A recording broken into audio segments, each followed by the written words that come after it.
সম্মানিত কৃষি ভাই ও বন্ধুগণ, আসসালামু আলাইকুম।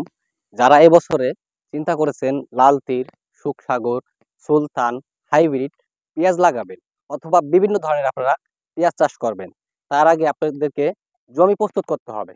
আর জমি প্রস্তুত করার জন্য যেসব সার ব্যবহার করতে হবে চাষের আগে আপনারা অনেকেই জানেন না। আর জানেন একটা জিনিস, বাসায় বা চারাগুলো জার্মেশন দিয়েছিলেন, সাকসেস হয়েছে, কিন্তু মাঠে এসে চারাগুলো উঠতেছে আর মরে যাচ্ছে। কি কারণে? প্রধানত সে কারণটি আজকে আপনাদের মাঝে আমি তুলে ধরার জন্য চেষ্টা করব। আর আশা করি আপনারা এই ভিডিওটি যদি সম্পূর্ণ দেখেন, তাহলে আপনাদের চারা মাঠে এসে উঠে আর মরবে না। সেই বিষয়ে যদি আপনারা জানতে চান, তাহলে আমাদের একটু সময় দিয়ে আপনারা ভিডিওটি সম্পূর্ণ দেখুন। আশা করি আপনাদের মাঠ থেকে একটি চারাও মরে যাবে না।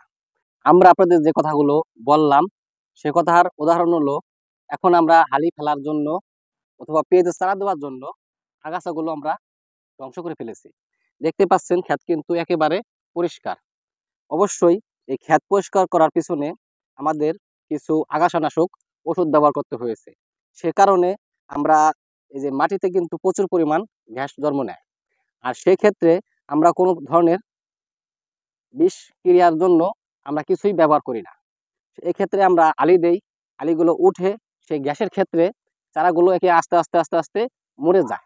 সেজন্য আমরা প্রতি পাখিতে আমরা 50 কেজি চুন ব্যবহার করব।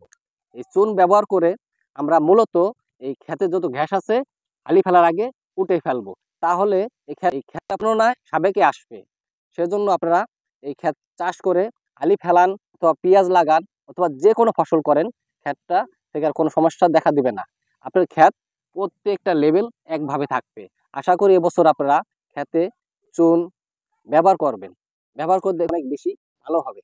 যে কথাগুলো আমি বলেছিলাম, ক্ষেতে আলি ফেলার আগে আলিগুলো বাসায় সাকসেস ভাবে জার্মেশন এসেছে, কিন্তু খেতে ফেললে আলিগুলো উঠে উঠে মরে যাচ্ছে। যদি আর না মরে, সেজন্য বলেছিলাম একটা কথা বলবো। অবশ্যই আপনারা জানেন মাটিতে প্রচুর পরিমাণ গ্যাস থাকে। এই গ্যাসের ক্ষেত্রে অনেকগুলো সমস্যা দেখা দেয়। আবার আপনারা অনেকগুলো ভুল আপনারা করে ফেলেন।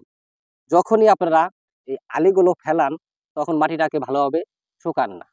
আবার আর একটা ভুল করেন, আলি যখনই ফেলান আপনারা, তখন সাথে সাথে যে কোনো ধরনের সার আপনারা ব্যবহার করেন। এই সারের ঘ্যাসে, মাটির ঘ্যাসে চারাগুলো উঠে আর মরে যায়। আর সেজন্য আপনাদেরকে আমি পরামর্শ দিচ্ছি, যারাই মাঠে আলি ফেলবেন, আশা করি আপনারা 10 থেকে 12 দিন আগে মাটি সারগুলো ব্যবহার করবেন চাষের সময়। তখন ওই সারটা মাটিতে পুরোভাবে মিক্স হয়ে যাবে, খালিতে কোনো সমস্যা দিবে না। আরেকটা কথা আপনাদের বলতে চাই, এই যে যখনই আপনারা আগাছানাশক ওষুধ ব্যবহার করেছেন, বলতে চাই এই যে যখনই আপনারা আগাছানাশক ওষুধ ব্যবহার করেছেন, সেক্ষেত্রে আপনারা পুনরায় ক্ষেতকে আবার জীবিত করার জন্য আপনারা প্রতি পাখিতে 1 বস্তা করে দোলচুন ব্যবহার করবেন ক্ষেতে। 1 বস্তা করে দোলচুন ব্যবহার করবেন ক্ষেতে। আপনার ক্ষেতে আলি উঠবে আর মরবে না, এইটুকু আমি আপনাদেরকে গ্যারান্টি দিতে পারি। আর এই যে আগাছা, দেখুন আমি কিন্তু পুরো ক্ষেতের একবার পরিষ্কার করে রেখেছি কিসের জন্য? আমি যেহেতু এখানে আলি ফেলবো, সেহেতু আমার এখানে আগাছাগুলো পরিষ্কার রাখতে হবে। আর পরিষ্কার যদি না রাখি, তাহলে মাটিগুলো থাকবে ফাঁপা এই আগাছার কারণে। এই আগাছাটা সেই জন্য আমরা আগের থেকে পরিষ্কার করে রাখলাম। আমরা এবছরে তাহলে জানতে পারলাম আলি দেওয়ার আগে কি কি পরিচর্যাগুলো করতে হবে। আমরা প্রথমে পারলাম, যখনই আমরা ভুঁইটা চাষ দিব, তখন আমাদের সার ব্যবহার করতে হবে চাষের আগে। তখন সারটা মাটির সাথে মিশে যাবে, আর পরবর্তী যে আমরা আবার চাষ দেব, গ্যাসটা বের হয়ে যাবে। তাহলে আমাদের হালির কোনো সমস্যা হবে না। আর প্রধানত যে বিষয়টা আমরা জানতে পারলাম, ক্ষেতের দোলচুন, এই দোলচুনটা অবশ্যই আমরা প্রতি পাখিতে হালি দেওয়ার 15 দিন আগে ব্যবহার করব। যারা এখনো ব্যবহার করেননি, অবশ্যই আপনারা এই বইটি প্রস্তুত করার আগে পাখিতে 1 বস্তা করে দোলচুন ব্যবহার করুন। তাহলে আজকে আমরা এই বছরে বিষয় সম্পর্কে যে বিষয় ধারণাগুলো পেলাম, সেটা অবশ্যই আমরা একবার ব্যবস্থা নিয়ে দেখতে পারি। আমি যে কথাগুলো বললাম, কার্যকারিতা ঠিক আছে কিনা। আপনারা যার কাছেই পরামর্শ নেন না কেন, এই একটা কথা আপনাদের মনে রাখতে হবে, মাটিতে কিন্তু প্রচুর পরিমাণ ঘাস জন্ম নেয়। এই ঘাসের ক্ষেত্রে গাছের এক জায়গা ফসল ছোট, এক জায়গা বড়, এক জায়গা নষ্ট হয়ে গেছে, এই সমস্যাটা আপনাদের কি দেখা দেয়। অবশ্যই যারা এই সমস্যাগুলো দেখা দেয় তারাই আমি যে কথাগুলো বললাম সেগুলো মেনে চলবে। তাহলে আপনাদের আর কোনো সমস্যার সম্মুখীন হতে হবে না।